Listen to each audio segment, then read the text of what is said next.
So hello everyone.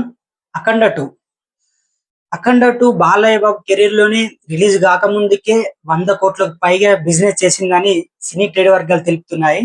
So ఇంతవరకు బాలయ్య బాబు ఎన్ని సినిమాలు తీశాడో అన్నిటికి మించి ఈ సినిమా అంతా బిజినెస్ చేసింది. ఎందుకంటే అఖండకున్నంత క్రేజ్ అది. ఎందుకంటే అఖండ 2 ఎప్పుడైతే రిలీజ్ అయిందో ఒక సెన్సేషన్ సృష్టించారు. బాలయ్య బాబు, బోయపాటి శ్రీను, తమన్ ముగ్గురు కలిసి సినిమాను ఆకాశానికి ఎత్తిపడేశారు. ఆ రేంజ్ లో బీజిఎం ఇచ్చాడు, ఆ రేంజ్ లో ఎలివేషన్స్ ఇచ్చాడు బోయపాటి, ఆ రేంజ్ లో యాక్ట్ చేశాడు బాలయ్య. సో ఈ ముగ్గురు కాంబినేషన్ లో వచ్చిన అఖండ 2 బ్లాక్ బస్టర్ హిట్ అయి ఎక్కువ పడిపోయింది. సో దానికి సీక్వెల్ గా వస్తున్న సినిమానే అఖండ 2. సో ఈ అఖండ 2 కూడా ఇప్పటికే టీజర్ రిలీజ్ అయింది. టీజర్ లో చూసుకోవచ్చు ఆ ఎలివేషన్స్ గానీ, ఆ మాస్ సీన్స్ గానీ, ఆ బాలయ్య బాబు చెప్పే డైలాగ్స్ గానీ అసలు మామూలుగా లేవు. ఆ రీసెంట్ గా టీజర్ వచ్చింది. ఆ టీజర్ చూసినప్పుడు కూడా అనిపించింది సేమ్ దానిలాగానే అఖండ లాగానే ఇది కూడా హిట్ పడుతుంది, హిట్ కొడతాడని ఖచ్చితంగా అనిపించింది. ఎందుకంటే ఆ రేంజ్ లో టీజర్ కూడా రిలీజ్ చేశారు, కట్ చేశారు.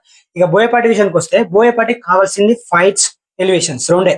సినిమాలో ఎంత ఫైట్స్ పెట్టినా, ఎంత ఎలివేషన్ పెట్టినా దాని తగ్గట్టు స్టోరీ కూడా ఉండాలి. సో ఆ విధంగా తీసుకొస్తూ సినిమాను ముందు తీసుకొస్తారు బోయపాటి గారు.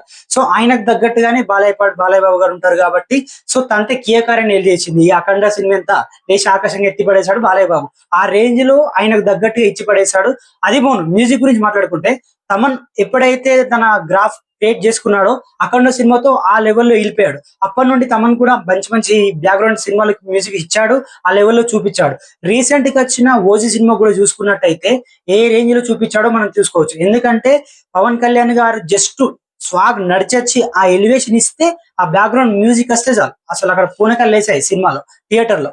ఆ రేంజ్ లో ఉన్నాడు కాబట్టి, ఆ రేంజ్ లో వచ్చాడు కాబట్టి, బీజేం ఇచ్చాడు కాబట్టి సినిమా ఇప్పుడు ఆ రేంజ్ లో హిట్ అయింది నన్ను అడిగితే. సో అలాంటి మళ్ళా మ్యూజిక్ ఇప్పుడు అఖండ్ 2 లో చూడబోతున్నాం. ఎందుకంటే అఖండ 1 ఎంత హిట్ కొట్టి ఎంత బ్లాక్ బస్టర్ అయిందో అందరికి తెలిసిందే. ఎందుకంటే కమర్షియల్ గాను, బ్యాక్గ్రౌండ్ గాను, మ్యూజిక్ గాను చాలా హిట్ అయింది సినిమా. సో దానికి సీక్వెల్ గా వస్తుంది అఖండ 2 కాబట్టి ఈ బాలకృష్ణ కెరియర్ లోనే ఒక బిగ్గెస్ట్ బిజినెస్ గా ఇప్పుడు ఈ అఖండ 2 నిలిచింది. ఎందుకంటే రిలీజ్ కాకముందుకే ఒక 100 కోట్ల బిజినెస్ చేసి ఇప్పుడు తన రికార్డు బద్దలు కొట్టింది అన్ని సినిమాలకి ఎన్నో. సో అలాంటి సినిమా ఇప్పుడు ముందుకు వస్తుంది. సో షూటింగ్ కూడా ఆల్మోస్ట్ కంప్లీట్ అయిపోయింది. నాకు తెలిసి నెక్స్ట్ మంత్ లో మళ్ళా ట్రైలర్ రిలీజ్ చేస్తారు. ఇప్పటికే సెప్టెంబర్ 22 కి ఎప్పుడు రిలీజ్ చేస్తా అని చెప్పి వాయిదా అయిపోయింది. మళ్ళీ ఇప్పుడు డిసెంబర్ లో సినిమా రిలీజ్ కి సిద్ధంగా ఉంది. డేట్ అయితే అనౌన్స్మెంట్ చేయలేదు, బట్ సినిమా అయితే రెడీగా ఉంది, రిలీజ్ చేయడానికి ఉంది. ఎందుకంటే సినిమాలో చూసుకోవచ్చు బాలయ్య బాబు లుక్స్ గానీ, బాలయ్య బాబు ఎంట్రీ గానీ మొత్తం మార్చి పడేశాడు బోయపాటి. ఆ బోయపాటికి ఉన్న స్టామినా మొత్తం ఈ సినిమాలో పెట్టినట్టు అనిపిస్తుంది. ఎందుకంటే వీళ్ళిద్దరికి భలే సెట్ అవుతుంది. ఆ ఎలివేషన్స్ కు బాలయ్య బాబు కొట్టడానికి ఈ మధ్యలో యూత్ హీరోల కన్నా బాలయ్య బాబే ట్రెండ్ ఎక్కువ అవుతున్నాడు. ఎందుకంటే ఆ సినిమా సెలక్షన్స్ కానీ, ఆ సినిమా బ్యాక్గ్రౌండ్ కానీ, సినిమా ఇచ్చే ఎలివేషన్స్ ద్వారానే హిట్ అయిపోతుంది. ఆ రేంజ్ లో ఒక గుద్దాడంటే మొత్తం సినిమా మొత్తం హిట్టే ఆ లెవెల్లో చూపిస్తాడు.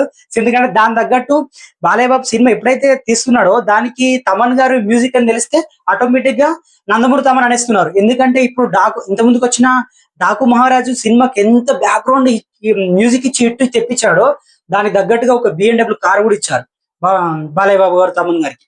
సో ఆ రేంజ్ లో మళ్ళీ ఇప్పుడు అఖండ 2 కూడా వస్తుంది.